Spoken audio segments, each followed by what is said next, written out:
of Life With Herpes. I'm founder of AlexandraHarbushka.com, founder of the Secret Society Wellness. I'm excited to be here with you today. As always, you guys are my favorites. I'm so excited to be here. I actually just did my first live on TikTok and I had no idea what I was doing. I was like, what does this do? What does that do? I felt like such a freshman. I only had 5 people on the live. It was like, oh, sad. I don't have any friends. Anyways, so I'm excited you're here with me. All right, let's get going. How are your herpes treating you? They're treating me just fine. Thank you. Yeah, we're hanging out. Just my herpes virus and I. We're just here. What's up, Heart of Gold? Okay, let's get to the questions. I know you guys had a lot of them. I want to make sure I get to them all. I realized I forgot to pump, so I have to pump. Yeah, like mom life, you know, this is mom life. I totally forgot. I was like, why do my boobs feel huge? I didn't pump, that's why. All right, how do I disclose after having HSV1 if I've never had an outbreak or don't know when or how I got it? I get this all the time. A lot of times people are told they have herpes based on a blood test that they got back with a positive result or positive diagnosis. That is awesome that you're asymptomatic. There are so many people that are jealous of you that are like, wait, you don't get outbreaks? What do you mean? Like, I get outbreaks all the time. You don't get outbreaks? That is awesome. So I would say the best way to go about this is when you are ready to be in a relationship with a person or you're ready to take a relationship to the next level. It's just a matter of having a question about sexual health, whether you have herpes, don't have herpes, whatever. I think that it's really important that we discuss our sexual health with our potential partners and our partners. You only have one body and don't abuse it, right? You want to take care of your body as much as possible. If you don't take care of your body and you don't respect your body, that person's not going to respect your body. So it's a matter of setting important boundaries for yourself and for your health and for your well-being. So with that being said, if you have herpes and don't know, always great to see you too. If you don't know where you have it, just start and like, hey, let's talk about our sexual health. You know, the reason why I'm bringing this up is I actually have HSV1, which is the cold sore virus or herpes virus. I don't know where I have it. It's just a matter of telling you. I've never had an outbreak, and that's just kind of the conversation goes. Why don't we go on ahead and get tested together? Why don't you go get tested? You probably have it as well. It's 2 out of 3 people have it. Most people have HSV1. So it can be something that simple and that nonchalant. But I understand how it gets a little scary because we're scared of that rejection. Do you have any tips for disclosing to someone for the first time? Yeah, I actually was just talking about that just now. I didn't realize that was going to be another question. It's about having confidence in yourself, about having confidence in your own well-being. Like I just said, if you don't respect yourself, your partner isn't going to respect you. So just open up talking about sexual health. Let's talk about it. Are you only going to be sleeping with me, or do you have other partners? Am I only going to be sleeping with you, or do I have other partners? These are questions that we should all talk about when having sex. You know, we get scared or nervous. We're like, oh, I don't want to ask that question. What if that person has multiple partners and I want it just to be me? Like, these are things we need to have, because if we don't have these conversations, that's where the conflict happens. And that's where people get hurt and feelings get hurt. Antibodies appear in your blood 1 month post-exposure. It can, it cannot. Everybody's a little bit different when the antibodies show up, just to make sure that we are all on the same page. Herpes is not a blood disease. It does not live in your blood. It does not live in your body fluids. It lives in your nervous system, actually. It's a skin disease that's popping up when it is active.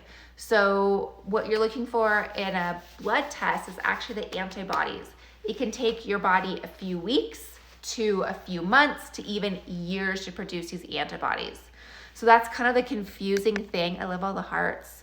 That's kind of the confusing thing here, is we don't always know when we have been exposed. Just being exposed doesn't mean that you have it.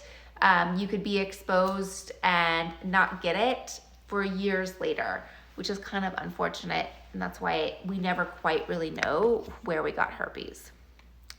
If you are asymptomatic can't identify triggers, how do you manage the virus?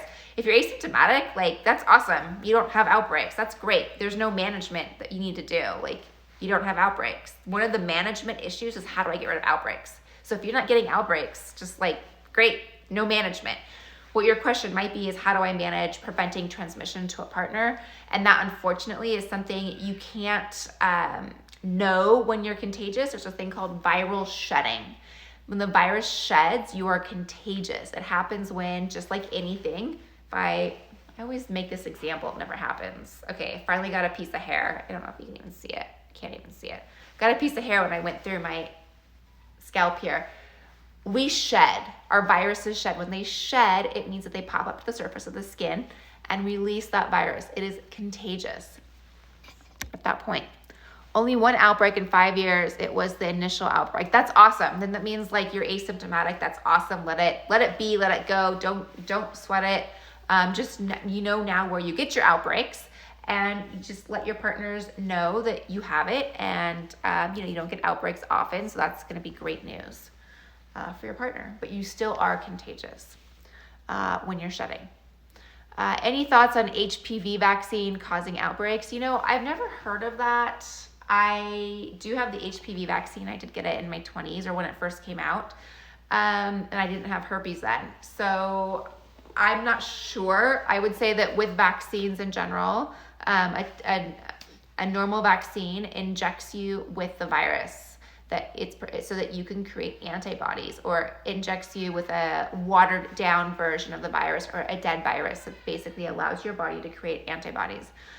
So it might mean your immune system's working hard. I don't know about you, but like sometimes when you get vaccines, like that area is red, or you may have like flu symptoms, right? A virus just entered your body.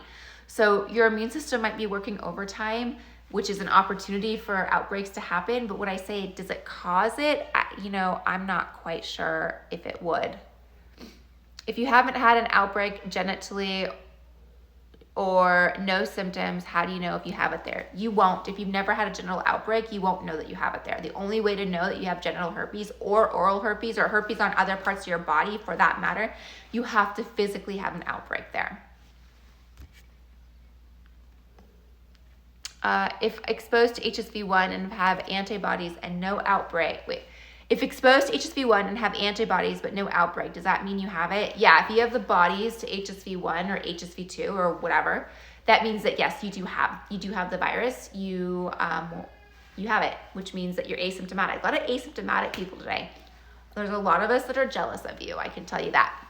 Oh, thank you, Jamie. I am having a great day. I just told my husband I'm having like the best day ever. It's great. I'm having a great day. So yeah, thanks. Do you have hair routine? Oh, thanks. You know what? You're gonna hate me when I tell you I don't. I actually went to bed with it wet. Like it just dries straight. I have straight hair. I'm lucky in that sense I have straight hair, but it doesn't curl. It's very hard to curl my hair or really do anything with it other than leave it down. I would say I have talked to some hairstylists that are actually in our secret society, and she's mentioned that really important things are the shampoo that you use. That's an important thing. So I've recently upgraded my shampoo, and then putting product in your hair, which I don't, which that's also very important. So I do not have a hair routine. I wish I could tell you more. Oh, thank you. Do you need to see a specialist with herpes? No, not at all. You can see a dermatologist if you have herpes, but your regular doctor should be able to treat you or answer any questions you have about that. Okay, I think I answered all the questions that you guys asked in the stories. I think I got through all the questions here. I just want you all to know how much I appreciate you all. Oops, I don't want to do that. All right, guys, I will see you all tomorrow. Thanks for joining me, and I just appreciate every single one of you. All right.